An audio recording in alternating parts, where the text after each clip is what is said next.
They stumbled down muddy French lanes in the spring of 1944, boots worn thin, uniforms sagging from weeks of defeat.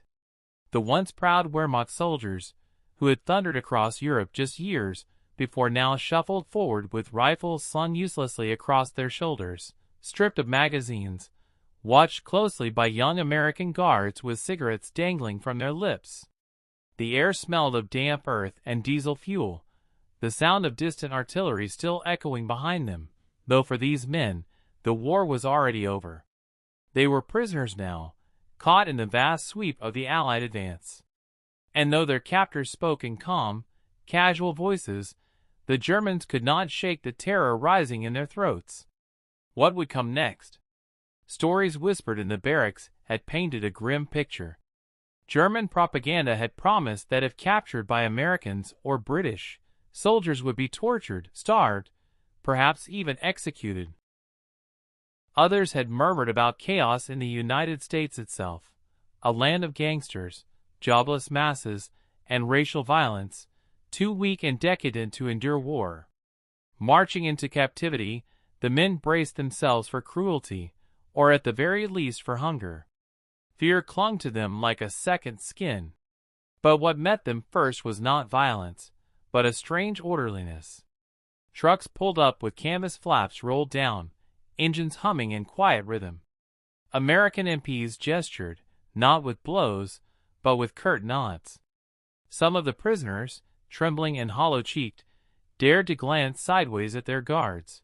Young men with clean-shaven faces, well-fed, sunburned from working outdoors, their uniforms pressed, boots polished. Even this was unsettling. How could the supposed decadent democracies look so tidy, so confident, at a moment when Germany itself was cracking under the weight of its war? For many Germans, the fear was less about death than about the unknown. What did a prison camp in America look like?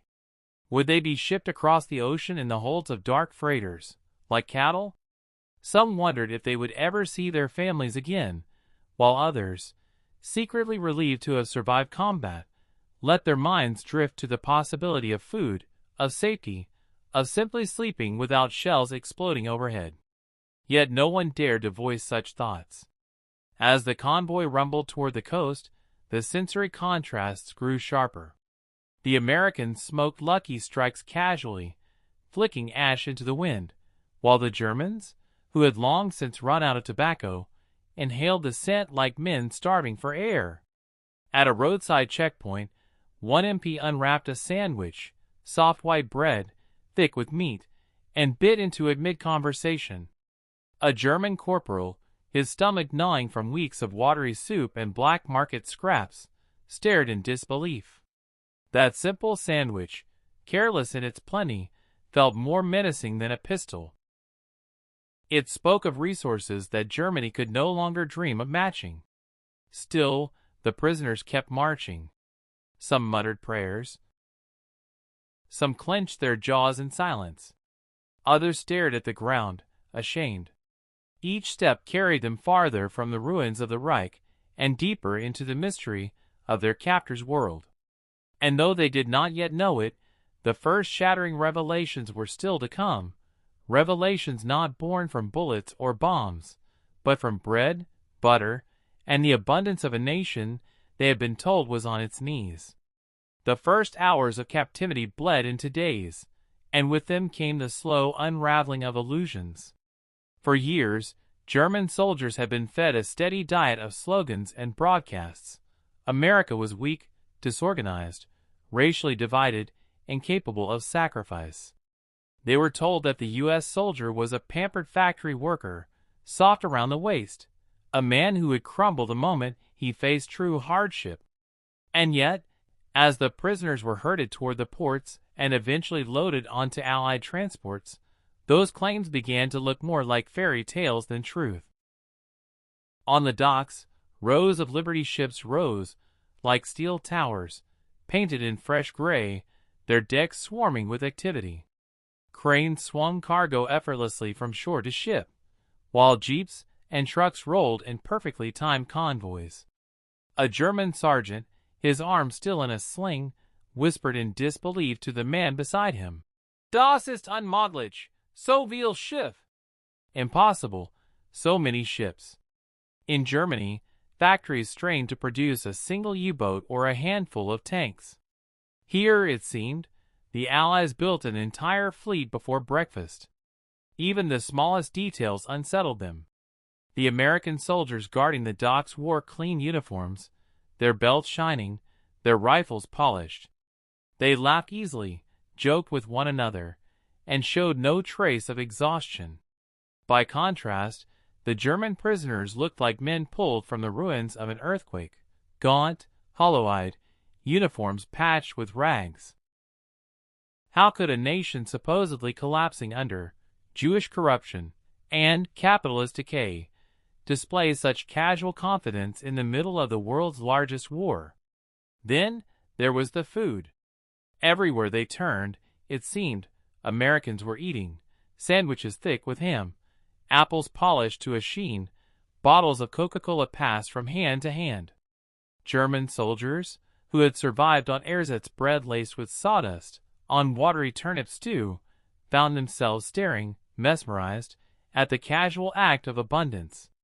One POW later recalled, "The first shock was not the guards' rifles, but the guards' lunches. I realized in that moment that everything we had been told about America was a lie." Letters home had always been censored, filled with propaganda lines about German superiority.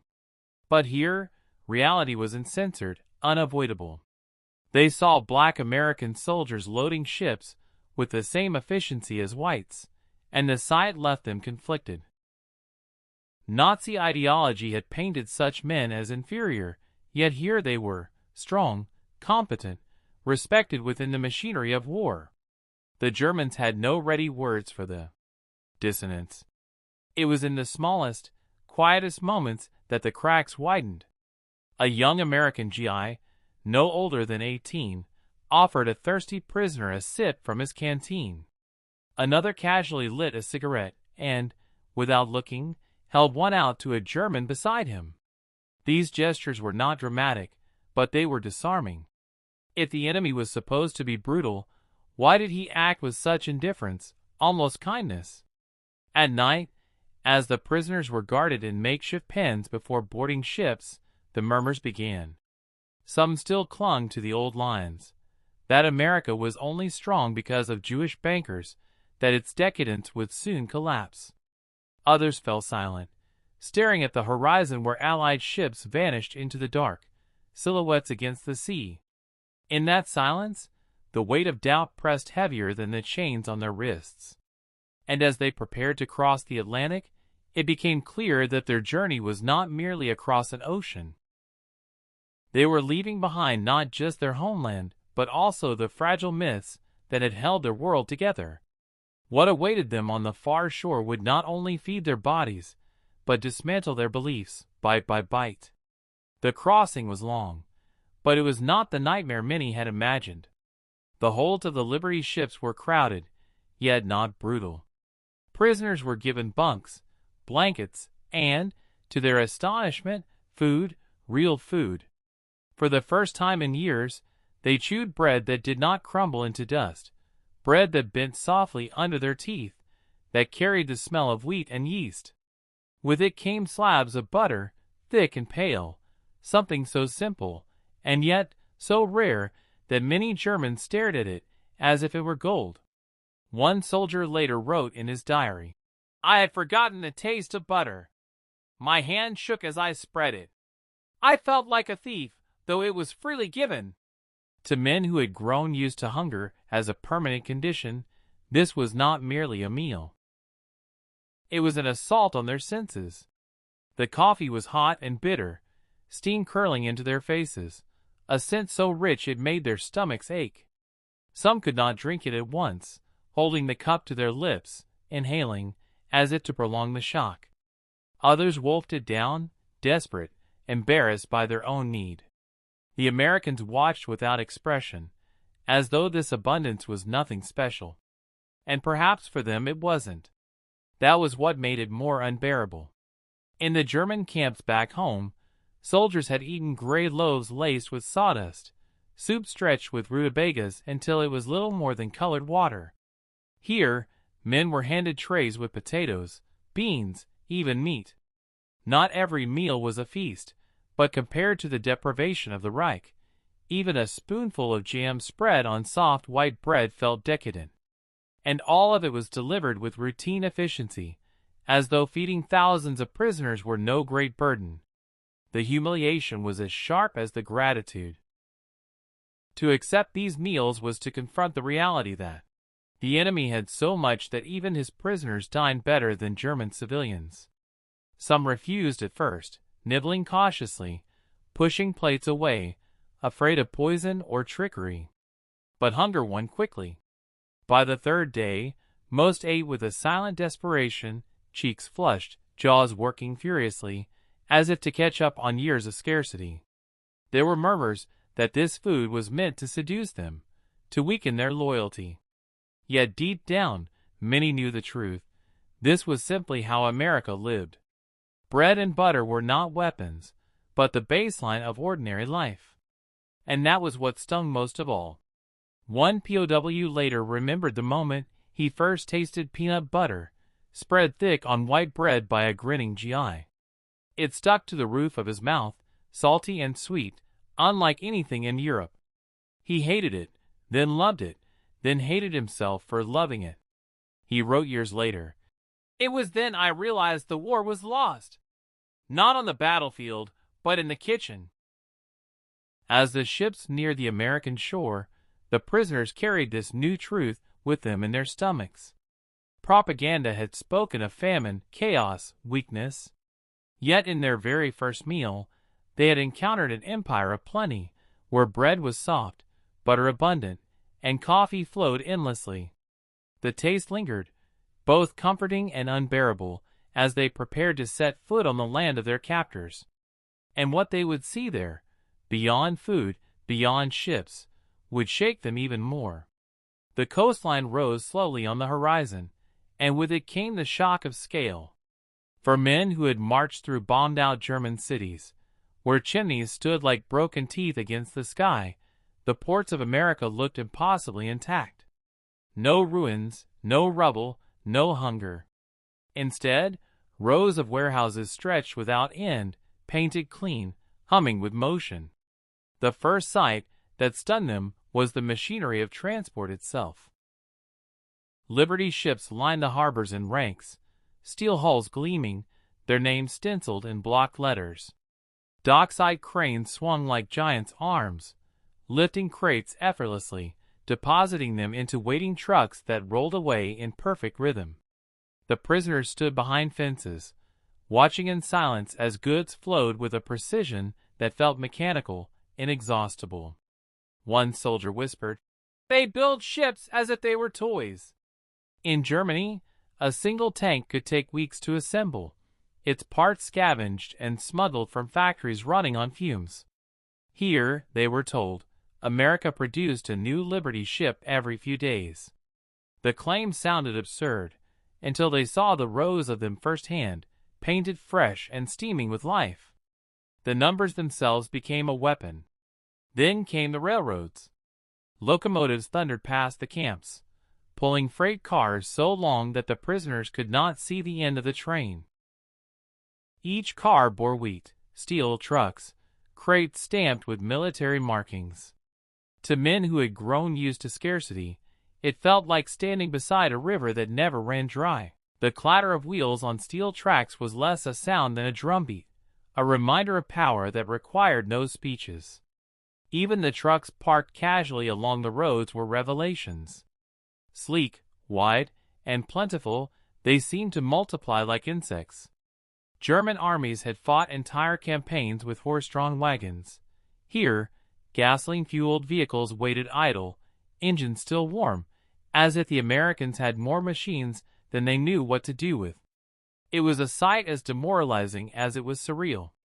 One POW remembered being marched past a factory, where the windows blazed with light late into the night. He expected to see exhausted workers, ragged like those in Germany. Instead, He glimpsed women in coveralls and men in overalls, moving with brisk efficiency, laughing as they worked, as though labor itself was not a burden but a rhythm. "They built tanks while smiling," he wrote bitterly, "and that frightened me more than their bombs." What unsettled many was not only the abundance, but the effortlessness. Germans had been told that Allied strength was propped up by greed, by exploitation, by weak-willed workers forced to obey. Yet here, abundance seemed to flow naturally, without whip or threat. Machines, factories, trains, everything operated with a casual smoothness that mocked the hardship of the Reich.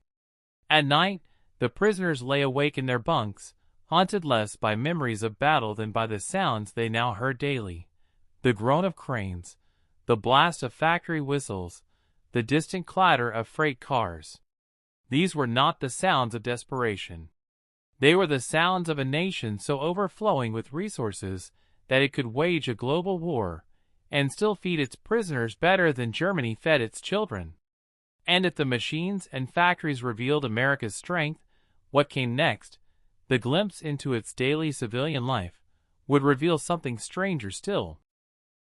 When the prisoners were finally transported inland, away from the ports and the endless clang of machinery, they encountered something that unsettled them even more deeply than the ships or the factories.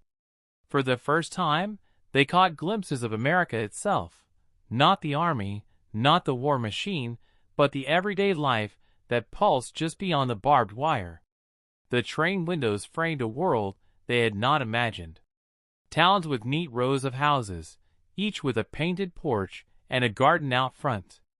Streets unscarred by bomb craters, where children rode bicycles without fear of air raids, their laughter carrying in the warm evening air. For men who had left behind cities reduced to ash, the sight was intoxicating, even unbearable. Neon signs flickered above diners and movie theaters. In one small town, a prisoner swore he heard the jukebox inside a cafe playing a swing tune, the notes floating faintly through the open window as their train rolled past. American soldiers tapped their boots in rhythm, grinning, while the Germans sat frozen. Music, frivolous, joyful music, seemed obscene in a world where their own families huddled in basements to the sound of sirens. The sensory contrasts came in waves. The smell of grilled meat drifting from roadside diners. The flash of Coca-Cola advertisements painted on brick walls. The sight of teenagers tossing a baseball in a dusty lot, carefree and laughing, as if the war was a rumor rather than a reality. One POW later confessed, "I could not understand it. How could they live like this while we were fighting for bread?" Even in the camps themselves, the echoes of civilian life seeped through. Radios played news bulletins, but also music, comedy shows, and baseball commentary. Guards would huddle around, chuckling at jokes, while prisoners listened in silence, bewildered by the casual normalcy. The laughter of Americans was not cruel, not directed at them. It was simply life, flowing on, untouched by the war's claws. That was perhaps the most demoralizing part. Realizing that for America, war was a distant thunder, not a storm tearing at its core. And then there were the women. To German eyes, they were everywhere, driving cars, working in factories, serving food at canteens. They wore trousers, lipstick, scarves tied in jaunty knots. Some POWs stared in quiet astonishment. Nazi propaganda had painted the American woman as frivolous, corrupt.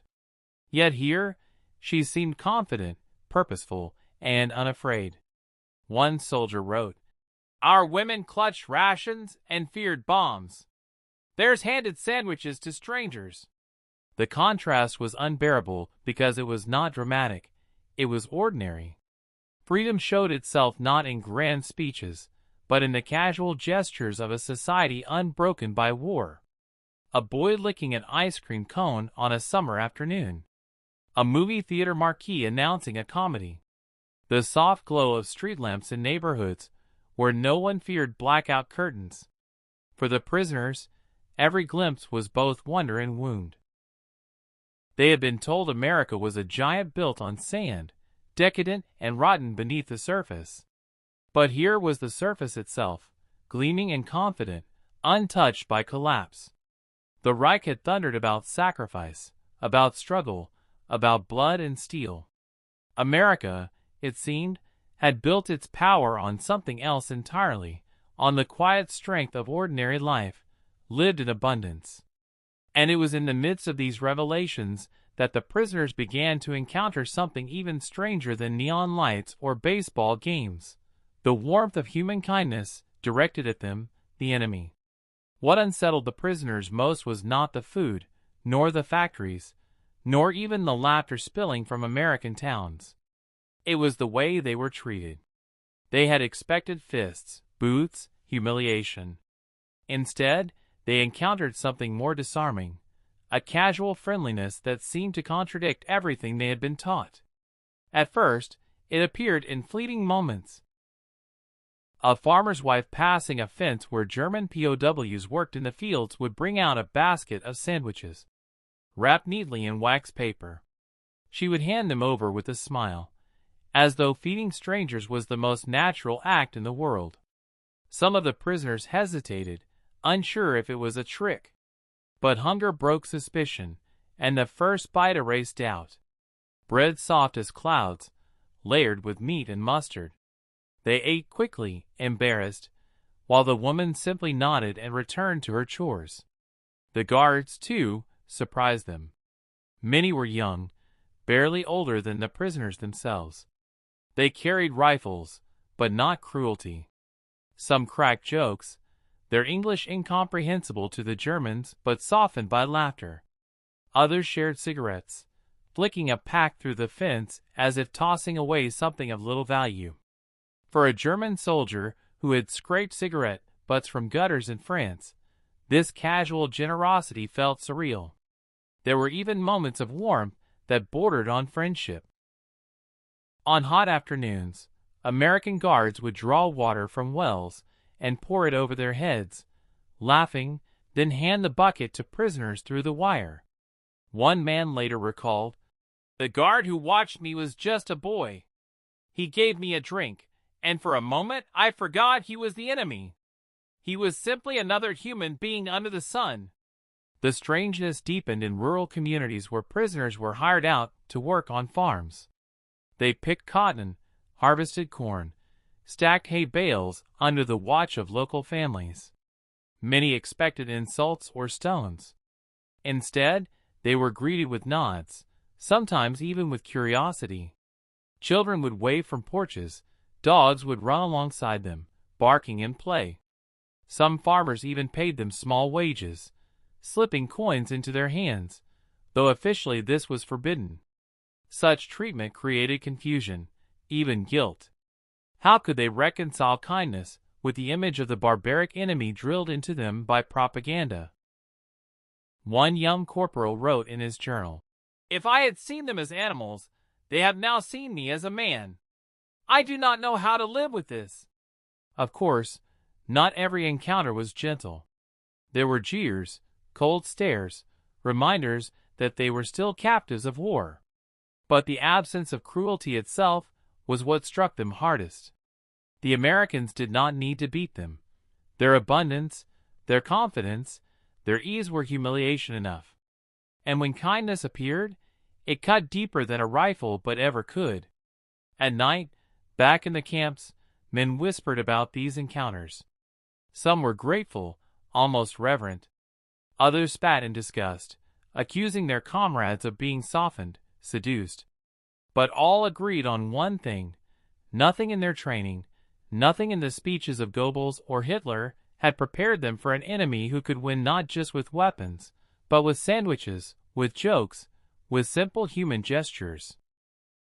And as these gestures accumulated, as the days stretched into weeks, the prisoners found themselves wrestling with an even heavier weight, the gnawing memory of their families back home, starving,